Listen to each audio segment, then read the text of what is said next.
Hai teman-teman, apa kabar? Arya Heva, halo, gimana kabar kalian? Masih sehat kan? Masih baik-baik aja, stay safe ya. Di video kali ini, aku bakalan ngebahas satu buku yang genrenya tuh pertama kalinya aku baca setelah sekian lama aku nggak pernah ngebaca genre ini. Dan setelah baca tuh aku terkaget-kaget kalau ternyata seru juga baca genre ini.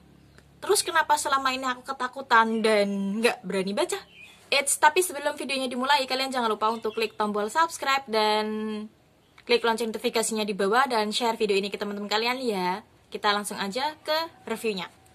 Nah, untuk bukunya sendiri tuh ini Lewat Tengah Malam Ganjil karya Kak Sweta Kartika, dan di sini tuh ada tulisan satu, kayaknya itu seri, aku nggak tahu. Jujur ini pertama kalinya banget baca novel horor setelah sekian lama, dan novel ini tuh dikasih sama Clover.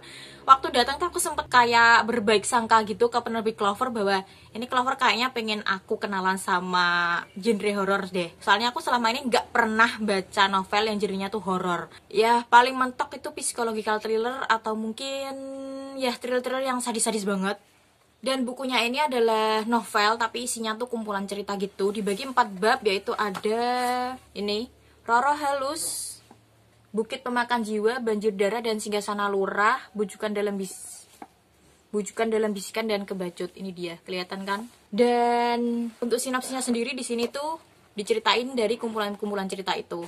Jadi aku nggak tahu mau cerita awal ceritanya gimana. Ceritanya sendiri tuh dibuka dengan cerita yang nggak sebegitu menakutkan, yaitu ada cowok yang ketemu sama sekumpulan anak gitu di rumah sakit dan ternyata itu hantu. Terus dilanjutin ke cerita yang next level, agak menakutkan, next level lagi, dan di akhir itu bener-bener kayak what? Jadi gini gitu. Ke cerita yang paling menakutkan. Nah, apa sih yang aku suka dari buku ini? Aku tuh suka banget cara Kak Sweta itu menceritakan kisah horornya. Masih menakutkan tapi terdengar estetik, kayak terlihat estetik gitu, karena Kak Sweta itu pakai bahasa-bahasa yang menurutku indah banget dan bagus banget, yang jarang dipakai di novel-novel horor.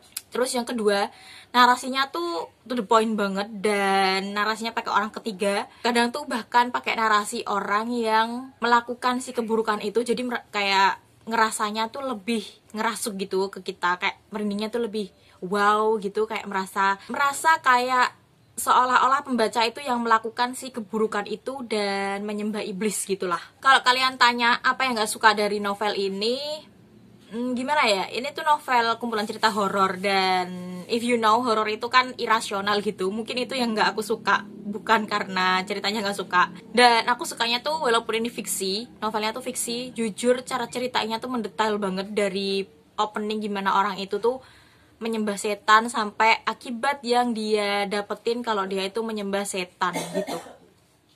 Jujur walau ini tuh novel horor, aku merasa dapet banyak banget pelajaran dari novel horor, dimana kita itu harus bersyukur, harus menyembah Tuhan, harus menerima apa adanya hal yang kita punya sekarang, karena kalau kita bersekutu dengan setan itu ada lebih banyak konsekuensi yang lebih berbahaya daripada yang kita jalani sekarang. Kalau kalian bertanya novel ini tuh aku kasih rating berapa, karena ini adalah novel pertama horor yang aku baca, jadi novel ini tuh aku kasih rating sekitar 4,8 di Goodreads. Dan ya itu gede banget buat novel yang genrenya baru pertama kali aku baca, dan ternyata aku suka banget. Kadang aku mikir sih kalau aku mau kenalan sama genre lain tuh kenapa aku selalu dapet buku yang bisa bikin aku ketagihan sama si genre itu. Nah, buat kalian yang udah pernah baca karya Kak Sweta Kartika, yang udah pernah baca buku ini, menurut kalian genre horor tuh gimana, dan pendapat kalian tentang buku ini tuh gimana? Kasih tahu aku di kolom komentar di bawah. Dan itu aja videonya teman-teman. Next, aku bakal ngebahas 2 buku lain yang bergenre detektifan gitu dari Clover juga. So, mohon maaf kalau reviewnya kurang memuaskan, karena emang gak tahu mau berkata-kata apa. Kayaknya itu cukup gitu ya. So, see you next video guys, bye-bye.